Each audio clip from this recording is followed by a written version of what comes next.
People are just handing FBI agents all their gold. We'll talk about the expansion of a growing trend in a new scam involving gold as we explore.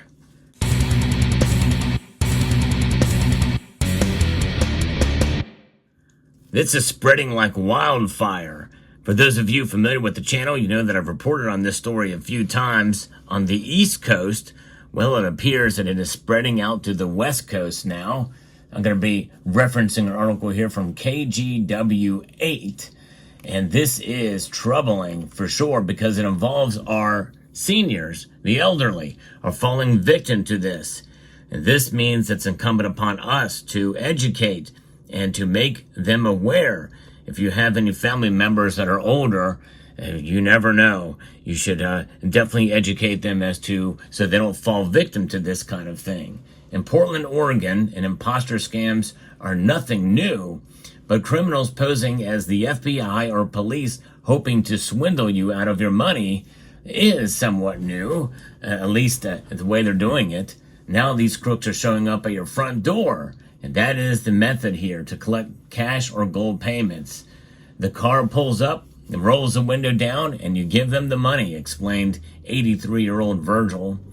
The Salem man, who asked that we not use his last name, lost a total of $90,000 to scammers posing as federal agents. Now, it should be obvious to most of us that we would never do something like that, especially somebody just rolling up, not even getting out of their car, showing credentials or anything like that, to hand over the gold. That should be... But that, that's common sense. But I think there's a lot of things that have been told to them that put their guard down. So they have this trust for these people. The FBI warns scammers are instructing their victims, often seniors, to liquidate their assets into cash or gold to protect their funds. The criminals then arrange for couriers to pick up the money or precious metal.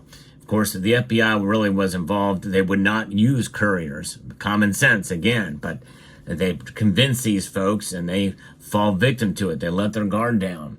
In the past 6 months, there have been at least 3 cases involving victims in Oregon, with losses totaling more than $3.3 million. Now, a lot of this started out on the East Coast around the Maryland, Virginia area, and this is now spreading west and directly to the extreme west. I don't know how many of these have been occurring in the middle part of the country, but this appears to be something now that is finding its way across the nation.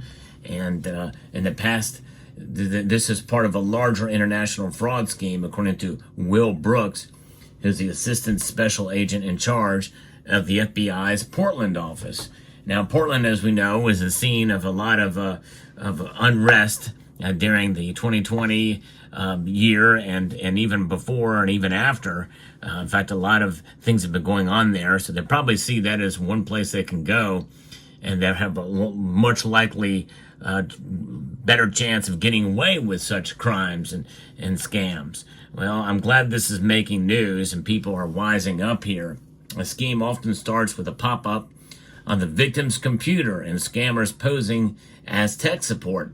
And we've seen that before. I've talked about that. That's their modus operandi. I turned on the computer and it went crazy, said Virgil, who called a phone number that appeared on the computer screen. The Salem man was told he'd be transferred to the FBI. I couldn't believe I was talking to the FBI, said Virgil. The scammers convinced him to download a program allowing them remote access to his computer. That alone, another red flag that he should have known. But if you're not savvy with computers, this is how they get you.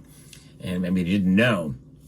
And so they also shared an official-looking document with the heading National Cyber Investigative Joint Task Force, warning his identity had been linked to a devastating cyber attack at the FBI's Sacramento office. Now, that's a little bit of details that we didn't have before in some of these stories.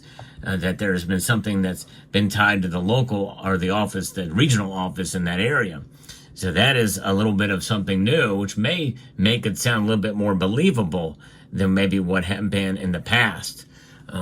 And so that's interesting. His assets said that his assets may be frozen, the scammers warned, and Virgil could be arrested. Of course, why would you arrest somebody for something that has been compromised that's not your fault? It's crazy. I don't know how they were able to pass that logic to him. The Salem man worried about his wife, his dog, his adult children, and their families. So he agreed to follow instructions. Of course, I wonder if he was told not to contact his family.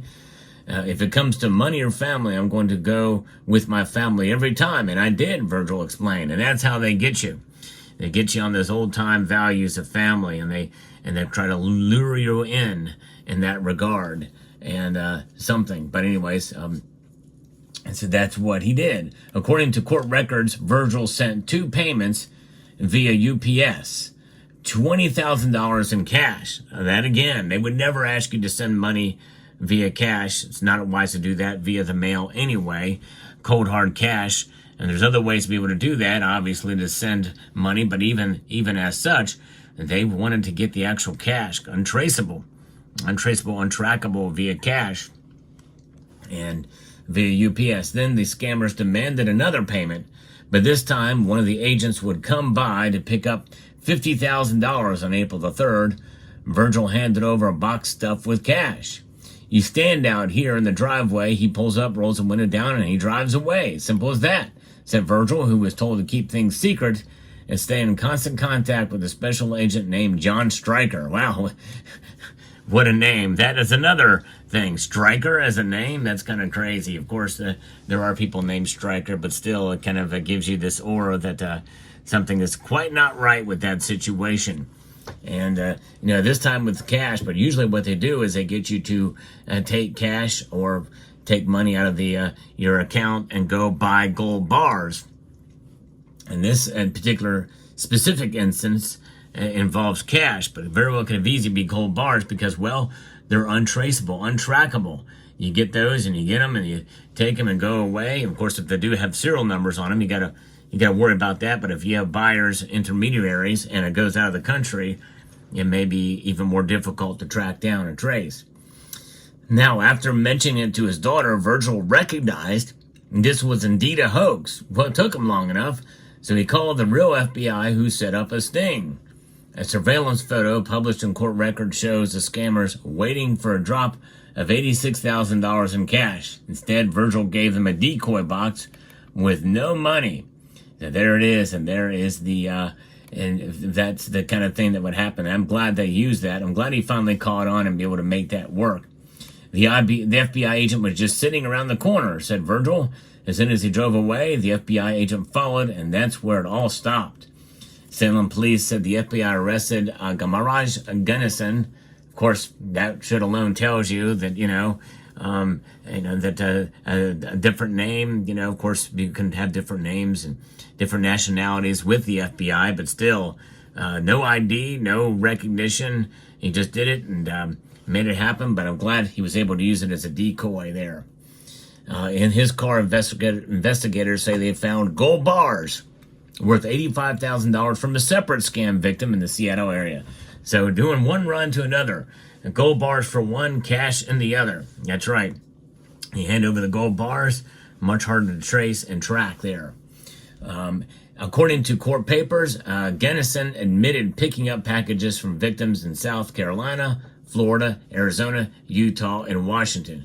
Just goes to show you this is how far spread it is with this crime syndicate, multiple states. It tells you the vastness of this organization's fraud scheme. In a separate case in July, Navjot Singh was arrested after a West Lynn couple lost approximately $279,000 to an FBI imposter scam. Singh was apprehended in a similar sting after he too showed up to collect a package thought to contain gold bars, according to court records. Again, I kind of wish in some way one of these messages would pop up on my computer. I'd have a lot of fun with it. Yes, indeed, we get involved with the police. But, the thing is in some ways, it would be nice to actually put real gold or cash in there and follow them around, see where they go, see how far the network goes, and get the people at the top, see how the money flows, to be able to investigate, to really get the kingpin of this situation and shut it all down. Now, just last week, there was another case. According to court records, an elderly Portland couple lost $3 million in gold after scammers posed as the Social Security Administration. So that's the theme there. Any kind of government agency is what they're going to do and use in order to make these moves and scam people. It's really a shame that this occurs. Throughout the country, local police and the FBI have arrested numerous couriers sent to meet victims in person and pick up cash or gold for the scammers, who are often based overseas. There's hundreds of millions of dollars internationally being funneled back to these organizations, said Brooks. Last year in Oregon, victims to government imposter scams lost $1.7 million, according to the FBI. The U.S. government will never request you purchase gold or other precious metals, or hand you cash, by the way, for that matter. Most people understand that. Scam victims are often embarrassed, but they need to report it to the FBI, even if the crooks don't get any money. Victims should report fraudulent or suspicious activities. And the thing is that in this case, what they should have done, again, as I said, set up a decoy, put in some gold bars in there, real money, or maybe something that can actually be traced with that money somehow, some way. They might probably have ways to be able to do it, but regardless, what they can do is they can just follow them from behind, see where they go, surveil, and get a whole idea. Don't just go after the couriers. Look at the whole operation there. So, but what you got to do, is protect your personal information. Never disclose your home address or agree to meet with an unknown individual to deliver cash or precious metals. Unless, of course, you talk to the FBI and set up a sting operation. Do not click on unsolicited pop-ups on your computer. Links sent via text messages or email, links to attachments. Be very careful about that. Do not contact an unknown telephone numbers provided in pop-ups, texts, or emails. Yes, indeed, very careful about that. I should be very careful about that, too. Do not download software at the request of an unknown individuals who contact you.